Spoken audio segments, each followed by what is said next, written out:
And welcome to Newsmax Now. I'm your host, Miranda Khan. We want to go ahead and bring in our political panel. It's a packed house today. Joining me now on the National Anchor Desk, we have Freedom Watch founder and former prosecutor Larry Klayman. Also joining us, the president of Tripp Scott Law Firm, Ed Pozzuoli. Ed is also the former co-chairman of Jeb Bush for governor, as well as a former member of the Bush-Cheney legal team during the 2000 presidential recount. Thank you both for joining us. Thanks for having us. You.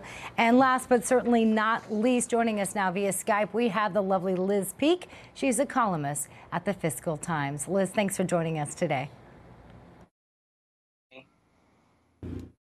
All right, let's take a look. Hopefully, we may be having some audio issue there, so let's see if we can fix that. Now let's take a look at what's on our agenda for today. We're going to be talking about that stabbing at an airport in Michigan and why it may be related to terrorism. There's supposed to be a press conference that's going to be updating us on the situation there. We'll try to take it live as soon as we can. We'll also give you an update on the condition of Congressman Steve Scalise. Plus, we'll take a look at the Senate health care bill that's set to be revealed, the big reveal tomorrow. We've all been waiting for this, but some Republicans are a little upset over all the hush-hush around it.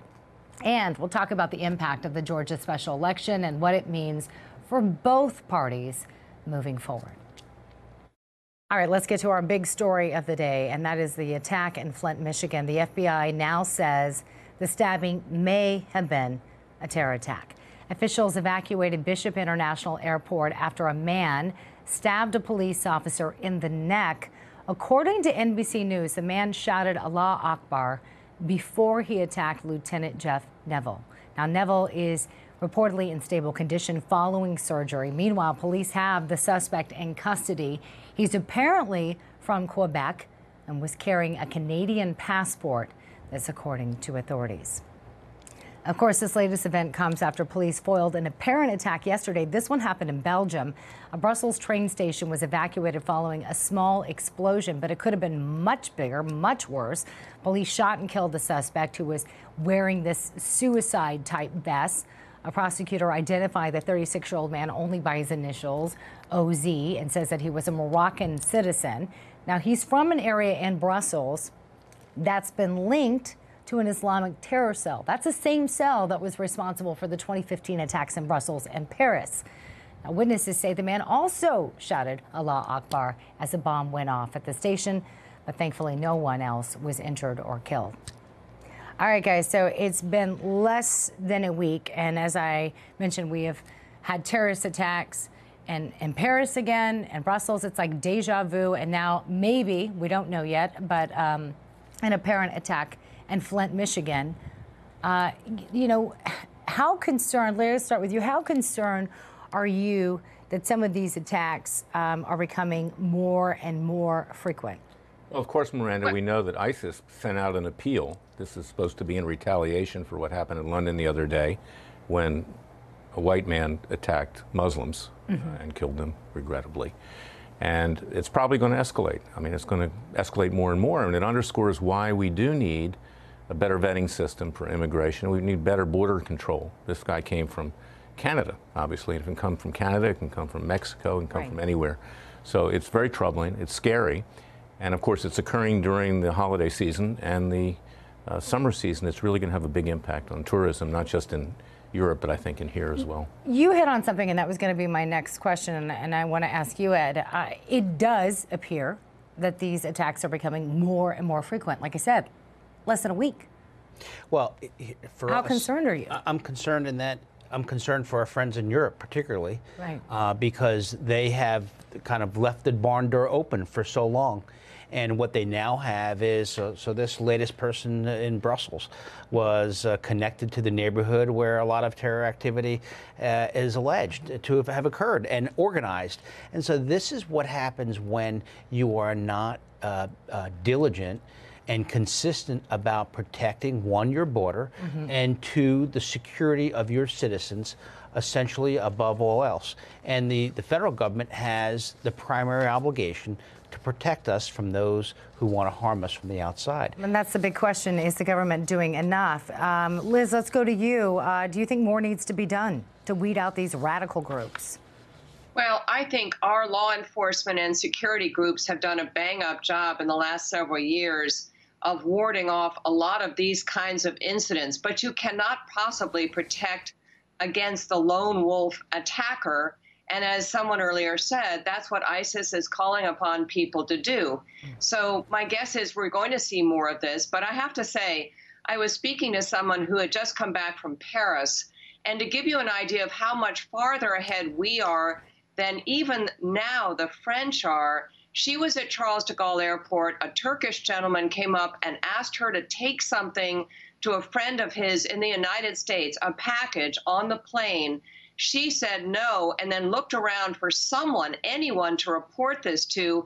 And it was sort of like all the gendarmes had gone off to lunch. I mean, there was literally nobody guarding the airport, nobody there to report this to. She was absolutely horrified. And I think it's just a really stark reminder that our cops, particularly here in New York, I've got to say, have just been incredibly good at ramping up our security networks, our intelligence gathering, all the things that have so far kept us safe, and, by the way, limiting the number of people coming into the United States. Just by sort of definition, we have fewer people than Europe obviously has had in the last several years, and that's a huge variable. But look, you know, the guy in, I think it was the head of, or the equivalent of Homeland Security in London said, we didn't track this Manchester bomber because we're looking at 2,000 or 3,000 people. Well, so are our security services. They can't track everybody. And the important thing is to limit the number of people who are questionable, who are in this country. I want to take a look at a recent poll measuring Americans' confidence when it comes to being protected from terror attacks. According to this Gallup survey, which was taken prior to these recent attacks, 70% of Americans say they feel a great deal or a fair amount of confidence in the government to protect them from future attacks of terror. Now, the poll is the first measurement of American trust in the federal government since the president took office. Meanwhile, I want to update. The FBI gave us an update earlier today. Actually, let's talk about Congressman Steve Scalise, because this is great news. This is just so happy to hear this. He's now been upgraded to fair condition and is beginning rehab just a week after he was shot while practicing during that congressional baseball game. Meanwhile, the FBI gave us an update today on its investigation into the shooter. James Hodgkinson was killed by Capitol Police during that shootout. The FBI says that he was actually carrying a hit list with the names of 6 members of Congress. If you look at his pattern of life and what he was doing on his laptop and social media accounts, there's no indication that that was a list to target or there was any threats associated with those names on the list. Officials also say Hodgkinson acted alone and the shooting at a GOP baseball practice wasn't an act of terror. Ed, do you agree with the FBI's sentiment that this was not an act of terrorism? Is this some kind of like legal definition? What actually constitutes as terror? Well, obviously it caused terror to those who are on the baseball field. Right. So by that definition, it's terror. But let's not overplay this. So I've heard both Republicans get on the, and talk about some of the Democrats causing this kind of stir and, causing something like. But let's put this in perspective. This still is somebody who is obviously deranged, somebody who is mentally ill, because who carries a list of potential targets other than a psychopath? So let's understand that piece of it. We'd like to put it up against a backdrop because it makes a good story about politics or the political environment in today's world.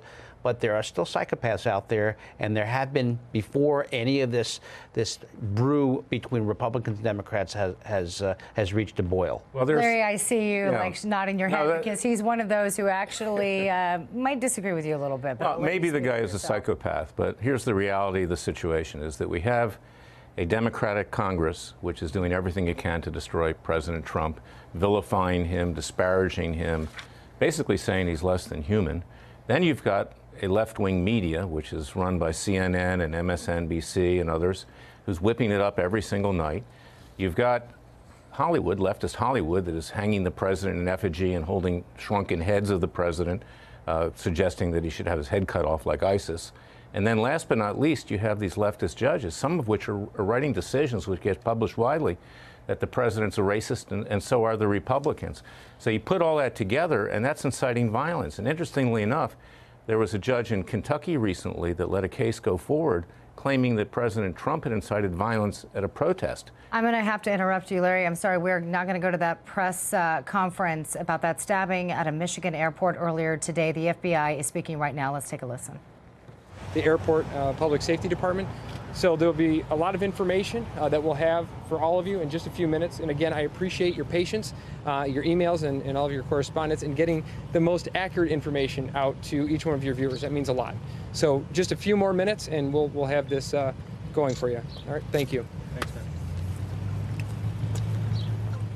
Apparently, we thought we were going to be going to the press conference, but as you just heard, a few more minutes. This was supposed to start at 4 o'clock, so we've just been kind of on standby. If it does start up again during the show, we'll, of course, go back to it. But sorry to interrupt our train of thought. My final thought is that all of this is inciting violence, and it doesn't come as any surprise that people are going to take matters into their own hands. And it is terrorism. I agree with Ed. It's terrorism, but it's political terrorism, and it's intended to get members of Congress, Republicans, conservatives, libertarians, and others to be afraid to not push forward with Trump's agenda. I think it was calculated, and it wasn't crazy. He may be crazy, but it's a logical consequence of what's happening. And this, put aside the judges for a second, because we can talk about that, because some of those judges clearly don't understand their role as a judge and don't want to. And they don't want to.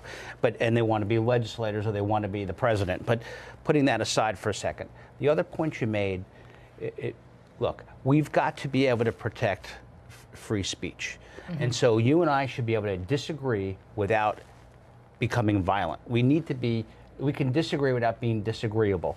I understand that Democrats have fully attacked President Trump full on, and I called it on this program a week ago what I thought was today's McCarthyism.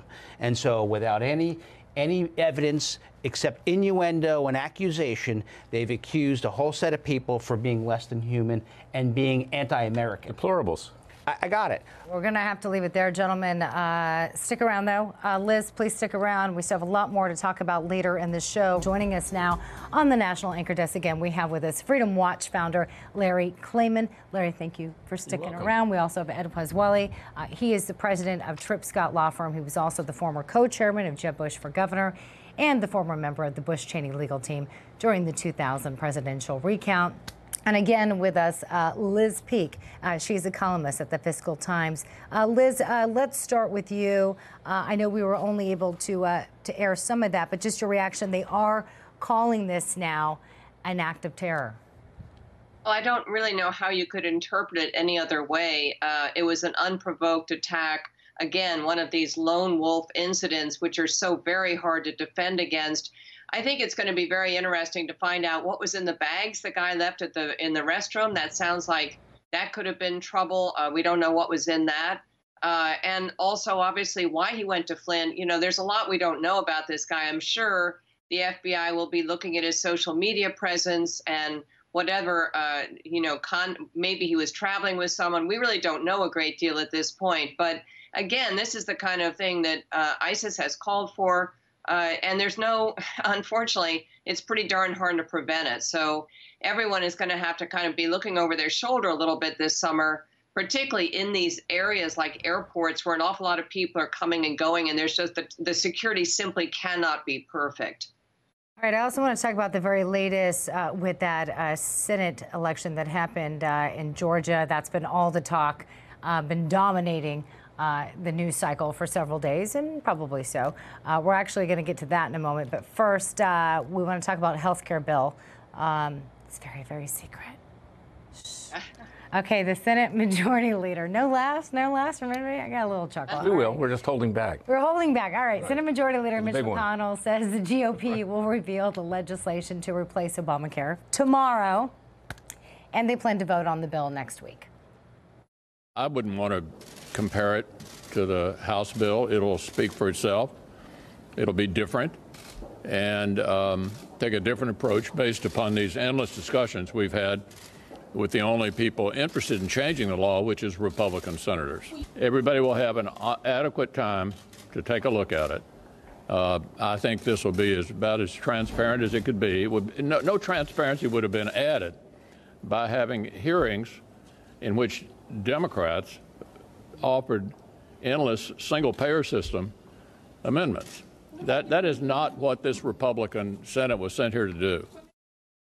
All right, well, despite Senator McConnell's talks of transparency, some Republicans, they're not happy. They're complaining a little bit, and that includes Utah Senator Mike Lee. He says he hasn't even seen a draft of the bill, despite being a member of the working group that put it together. It has become increasingly apparent in the last few days that even though we thought we were going to be in charge of writing a bill within this working group, it's not being written by us. It's apparently being written by a small handful of staffers for members of the Republican leadership in the Senate. So if you're frustrated by the lack of transparency in this process, I share your frustration. I share it wholeheartedly. And he shares it with Senator Lee, who's also frustrated. Ohio Senator Rob Portman, also a member of that same working group, told reporters yesterday he hasn't seen a draft either. So all of this secrecy surrounding the bill has prompted some to make a few jokes out of it, including this satirical news site, The Onion. You've heard of that, right? It put out this picture of Mitch McConnell, along with the caption, "Panicking Mitch McConnell shoves entire Senate healthcare bill into mouth as a Democrat walk by." First of all, Larry, why is there all this secrecy among even Republicans? Is that normal? Well, it is, because this Republican Party is no friend of President Trump. Basically, the establishment's trying to stab him in the back. Senator McCain made a comment yesterday, his usual nasty self, saying, well, I don't know what's in it, but maybe the Russians can find out. Okay? I mean, that kind of stuff is obviously why McConnell's doing this. I think he's doing the right thing. Frankly, I haven't always been a fan of McConnell. But they're going to have time to look at it. And to get it bouncing around Capitol Hill, if they want to draft, they can go to a bar on Pennsylvania Avenue. They get to read the bill before? They get to read the bill before they vote on it? I think they actually will. Oh, okay. You think? No. Compared to Obamacare, I mean, didn't need to read it. That's my joke too. I said if they want to draft, they can go to a bar in Pennsylvania. There you go. I'm sorry. Liz, do you think they're going to actually have enough time, though? I mean, I just really want to know, how confident are you that this will actually get passed before?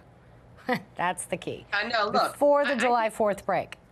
Most of us know the essential arguments that are taking place, and most of us know what issues are going to be raised and dealt with in this bill. I think there's a lot of whining about transparency. The Democrats I just completely disregard, because let's remember back to the Cornhusker Compromise and the Louisiana Purchase and all those darkroom deals that were made to pass Obamacare on, I think it was Christmas Eve at midnight or something. So please, let's not even compare the two programs. But McConnell's doing the right thing, because the minute this thing emerges, everyone is going to be taking pot shots at it. It's going to be fair game for the media, for dissonant Republicans and everything else. It'll be torn apart. And the truth is, the longer it's sort of worked on and they try to answer some of the issues that are going to be provocative or difficult for senators who have to vote on it, the better. So they're going to have plenty of time to look at it. Again, we all know what the main arguments are and issues are. So it's not like they're going to spend 4 months really debating again what Medicaid should look like state by state. That's just not necessary. So yes, I think we need to get on with it, because tax reform waits upon health care reform. I think McConnell's doing totally the right thing. I hope it gets done. Ed, I see you nodding your head. Last word to you on this. Listen, I'm disappointed in Republicans breaking ranks and saying they're disappointed with the leadership, who I think is doing the right thing. On the other hand, I don't give any credibility to Democrats complaining about transparency, because all they're going to do is rip apart the bill and talk about the same talking points that they'll talk about whatever, and kind of demonize the bill for, it'll kill this many people and whatever else. We don't even need to hear that. If you really want input into it, then you have to earn it. And in a certain sense, you want a right, you want the right. With that right comes a corresponding responsibility to actually give real input. And no Democrat has credibility on that in the Senate. I bet you're a strict parent. That's what it sounds like. You've got to said. earn that. You've got to earn that. All right, let's talk about the possible implications of that Georgia special election last night. As I mentioned, everyone keeps talking about it, but for good reason. Republican Karen Handel took on the Democrat John Ossoff and won.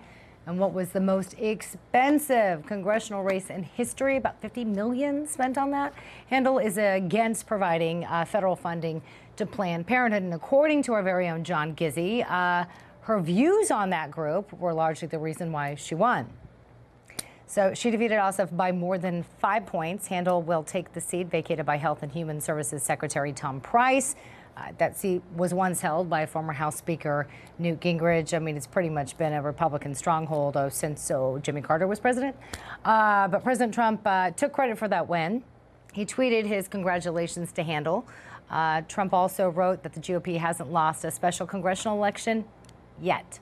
Of course, some were not so happy about Handel's win. President Trump's son, Donald Jr., retweeted a meme on CNN host and commentators during their coverage of the election last night. I'm sure you're going to like this, Larry.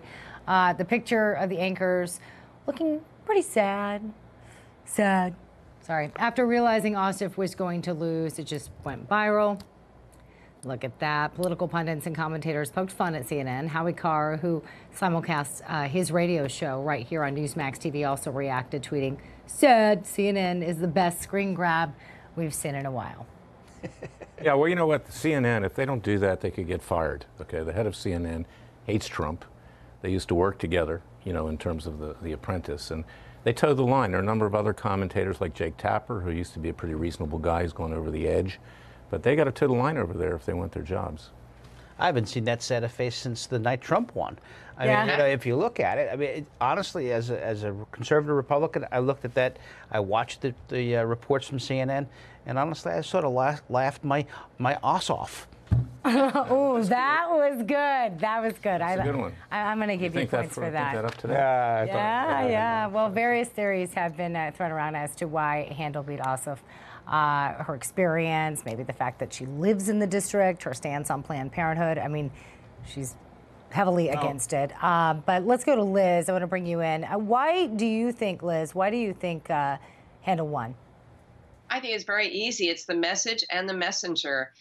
Once again, and just, you know, going back to the 2016 presidential election, really Ossoff had no message, except now the new message from Democrats is oppose Trump. Well, you remember Republicans were told that wasn't very effective when Obama was president. I don't think it's very effective when Trump is president. They thought it would be in this district because he carried it by only 1.5 percentage points. So clearly it wasn't a really strong Trump district. But the truth is he just didn't have enough to say. After kind of getting off that message, he had sort of a very milquetoast campaign.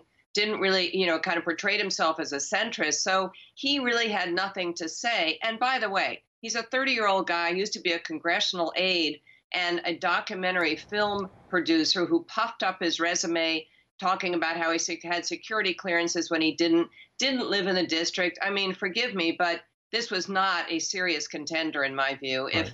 If Democrats want to start winning elections, they've got to put forward some adults, and I don't mean octogenarians necessarily, but people with some, you know, credentials, and I don't think he passed the test. But, you know, and I'm going to debate with you for a second, that all the reasons you gave probably are valid, but still, look at all the money that was pouring this guy's way. Clearly, they had confidence in him. Well, was that a mistake, Larry? No, look at all the money that poured Hillary's way compared to Trump. Yeah. I think this was two things. I think Ossoff is a little weird, okay, to begin with. He comes off. He's just weird? You know, as Liz was saying, I think he's weird. What's weird about him? For the South, okay, I don't think he doesn't play in the South. Okay, I went to school at Duke University and Emory Law School, so I have a little feeling for Georgia. So like a carpetbagger, or are you going to make You got to have a Southern accent. Emory's in that district, too. You got to be able to say Emory and Duke, you know, in a Southern style. Okay. But the other thing is that I believe that it is a pushback against all this negative publicity and hatred towards Trump. I believe it's more than that. And the voters of that district were showing that we're fed up with this. We're sick of this. We don't want this establishment coming in here telling us how to vote, particularly the leftist establishment. Right, because a lot of these donations were coming outside of Georgia. All of that doesn't, in my view, it matters in this respect. Voters in that district paid attention, and they agree essentially with the issues that have been raised by President Trump, and you cannot run against him, even if you don't like him, okay, but you can't run against his ideas. And Handel ran basically a Trump-style campaign. Doesn't have the same personality, right, and clearly is well known to those voters because she was an elected official statewide. But the bottom line is that the ideas won out, and that's where I think the Democrats fail. You cannot run on this leftist idea or no ideas and win. I don't care whether you have all the money in the world, it doesn't matter. Well, and that's kind of what the reason why people say Hillary Clinton lost, that there was no clear message, that it was just about resist, I'm not Trump. And they didn't like her. Right. Liz, she's not likable. So really the big question now is, what does all of this mean going forward when it comes to the 28 midterm elections, when it comes to Republicans, when it comes to the president's agenda? Well, I think it's really incumbent on Congress to pass some legislation.